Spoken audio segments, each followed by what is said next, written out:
हमारे तमाम साथी दोस्तों, ये चुनाव के बाद पहली प्रेस वार्ता है और संयुक्त प्रेस वार्ता है।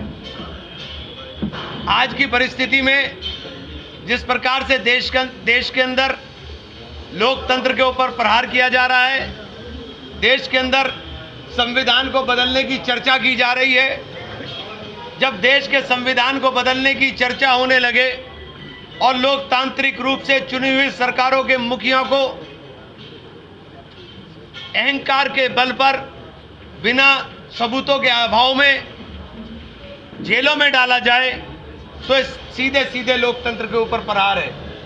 इस लोकतंत्र की लड़ाई को, इस लोकतंत्र के बचाने की लड़ाई को इंडिया गठबंधन के रूप में, सहारनपुर से प्रत्याशी के रूप में मेरा चयन इंडिया गठबंधन ने किया। मैं उसके लिए इंडिया गठबंधन के तमाम नेताओं का, खासतौर से राहुल गांधी, प्रियंका गांधी और अखिलेश यादव जी का हृदय से आभारी हूं कि उन्होंने मुझ पर विश्वास जताया और मैं उस विश्वास के ऊपर खरा उतरूं। और सहारनपुर के भी अपने तमाम नेताओं ने जो विश्वास जताया, चूँकि दोनों पार्टी के तमाम वरिष्ठ नेता यहाँ मौजूद हैं, मैं उन सब का विश्वास पर खरा उतरूं, ये मेरा प्रयास है। लेकिन ये इन तमाम चीज़ों से ऊपर उठ करके संविधान को बचाने की, लोकतंत्र को बचाने की लड़ाई है। जब संविधान बचेगा, लोकतंत्र बचेगा, तभी आगे की राजनीति संभव हो पाएगी।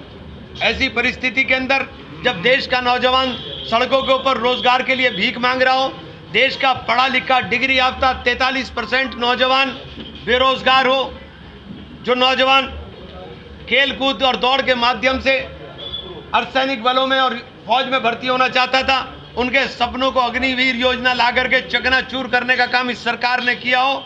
4 साल के बाद वो डंडा लेकर के मिल की चौकीदारी के लिए मजबूर होगा।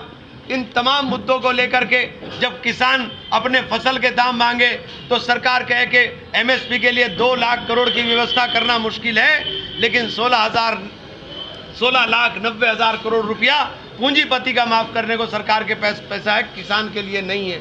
जब देश का व्यापारी जीएसटी और इनकम टैक्स के नोटिस से परेशान होकर के पनाह मांगने का काम करे, तब ऐसी परिस्थिति के अंदर कांग्रेस पार्टी ने मुझे उम्मीदवार बनाया, इंडिया गठबंधन ने मुझे उम्मीदवार बनाया और इंडिया गठबंधन ने पूरे देश के अंदर लड़ाई बिल्कुल साफ है।